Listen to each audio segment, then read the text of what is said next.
No problem.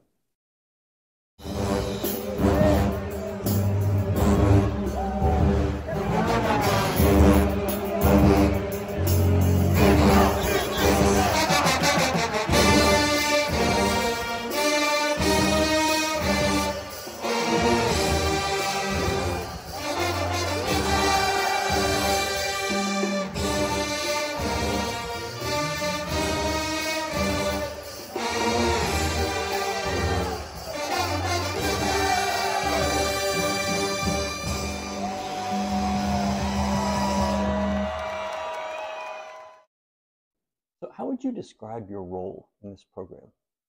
I mean, it's football preparation.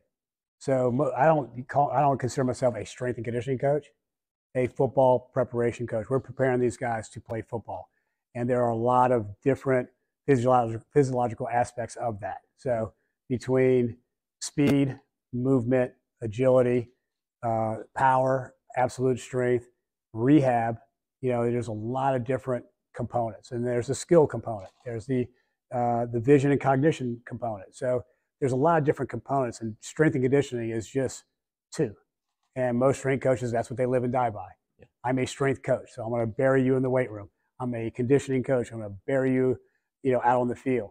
Where we don't, that's not our concepts. We train the athletes to be the fastest, most agile athlete they can be. Period. Okay. So in your book, The Rants of the S&C, you say I'm a sports preparation coach. Yeah. Right? So does that encompass things outside of strength conditioning? For instance, like how it goes with nutrition, or how it goes with maybe with breathing. No, how it goes with sports science, how it goes with nutrition, how it goes with with your position coaches, how it goes to training for the physiological aspects of that position itself, and not just basic training. We do basic training at the beginning of the year, and then as we evolve throughout the year, once we get to camp, we're doing a lot of things that are very specific to that position. Okay. So you build programs for the position, but do you also customize it to each player? There's a lot of different past injuries, some of it and deficiencies. So even just in speed work. So you have athletes who are velocity guys. So those guys can run at top end really fast, but they're not very good accelerators. Then you have guys who are typically they're shorter, more powerful, more compact. They're really good accelerators, but they have no top end speed. So we'll put them in different groups and profile them and say, okay, you guys are pure accelerators. We need to work more velocity.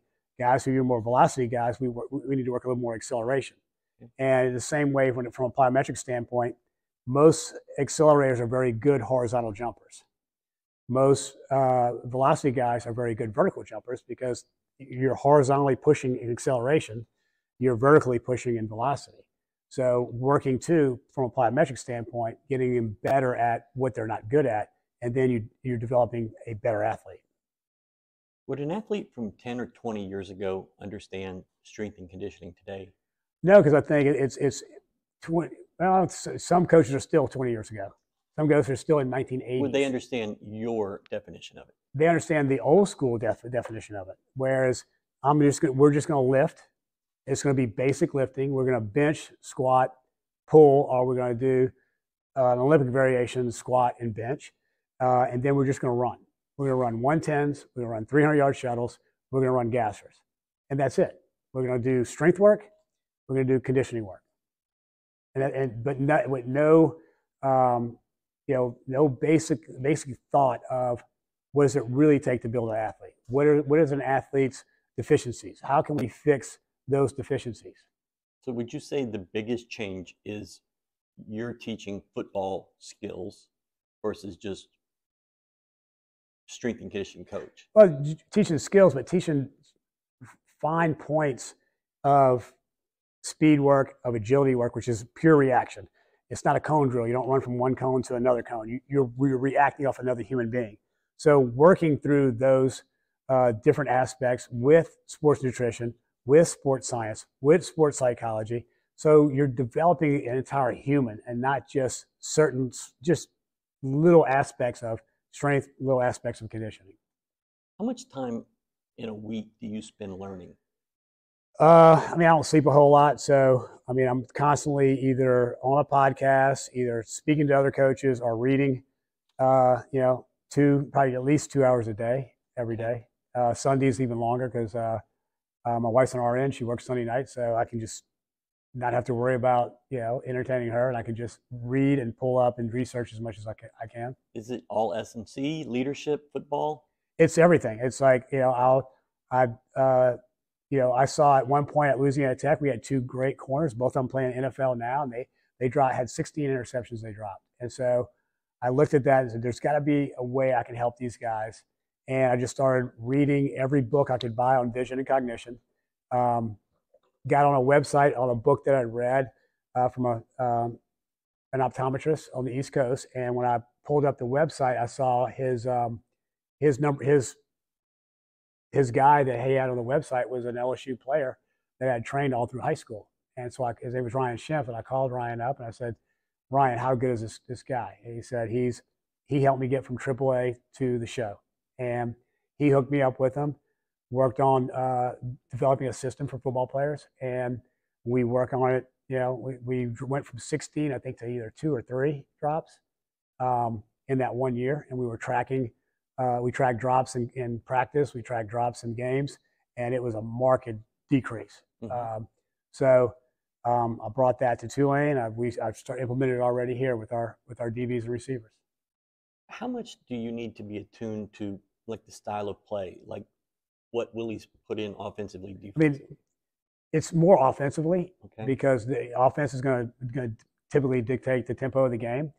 Most of the time, you're going to have 80 plays in a game, but you also have people don't realize how much rest you have because now, with the spotting of the ball, and these refs take forever. So it's not bam, bam, bam like it was with Oregon, 10 years ago.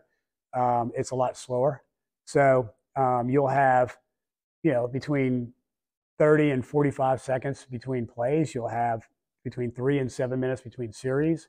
Then you have between 20 and 30 minutes at halftime, depending on the game, and TV. And then you have 1,000 timeouts. Right. So, and those timeouts are forever.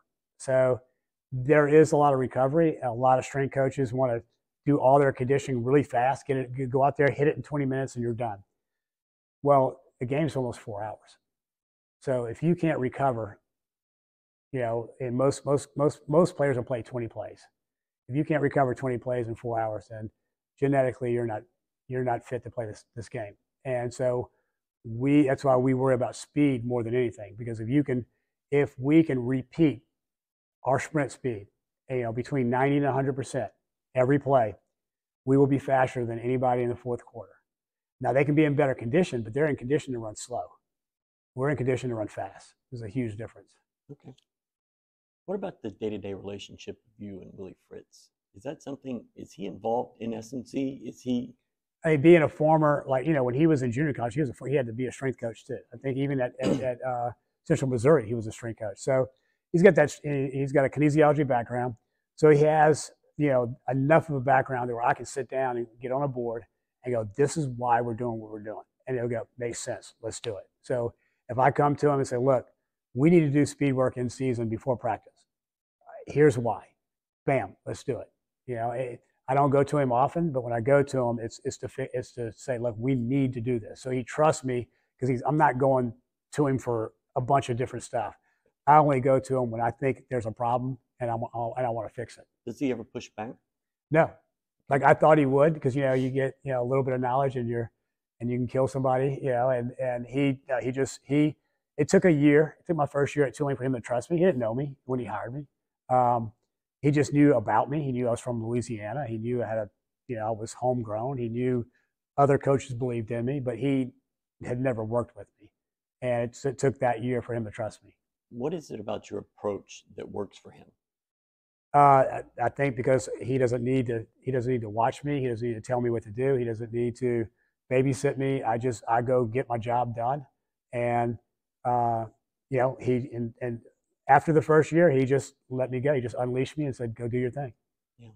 So I get the feeling that you kind of want to be left alone to do your thing. Oh, implicitly, yes. Yes. Do assistant coaches ever come to you asking for help with this player or these group of guys? Yeah, I mean, and it's like, okay, like we'll evaluate each kid. Say, okay, these are his strengths and these are his weaknesses. What can we do to help him out? I'll go to him and say, look, like right now we're going through body weights and body fat percentages. Who can play at a heavier weight? Who can't play at a heavier weight because he can't move? Who can really move and can put on 5 pounds, and it's not going to slow him down. So we work hard, as a staff, going through each player. We do the same thing with injuries, with my staff and with Dan and Connor to make sure that our injured guys are progressing, to get them back on the field as fast as we can. So I mean it's a cumulative effort between all of us, and a lot of people are like really arrogant in the field and they don't want to work as a team. And if you're going to succeed, it's the only way. There's too many moving parts. You can't do it by yourself, and you don't have enough. You only have 2 eyes. You need about 60 set of eyes. Okay. Reading the book, I kind of got that you thought there were a lot of arrogant douchebags. Oh yeah, I mean, sport coaches, who think, oh, we won because of this. No, you won because you had talent and you didn't screw it up. I mean, there's that, oh, we won because of this drill, or we won because we did that. No, you had talent. And so I know that with talent you win. Yeah. But what we're doing here is instilling an effort on a daily basis to do well academically, to get your degree. You should walk out of here with a master's degree, not just 1 degree, 2 degrees. Most coaches in this day and age don't care. All they care about is winning and moving out, getting paid and moving out. That's not how we did things at Tulane. That's not how we did things at Louisiana Tech when I was with Skip Holtz. I mean, that's not how we're going to do things here. We do push academics really hard on a daily basis. That if you're not taking care of things in the classroom, you're not going to take care of things on the football field, because that's too much weight on your shoulders. You're thinking about that test that you either you didn't get ready for, or that paper you didn't write, and it's hard to focus on becoming a great football player. And so the guys who can control the classroom usually control what they're doing, off the field and on the field.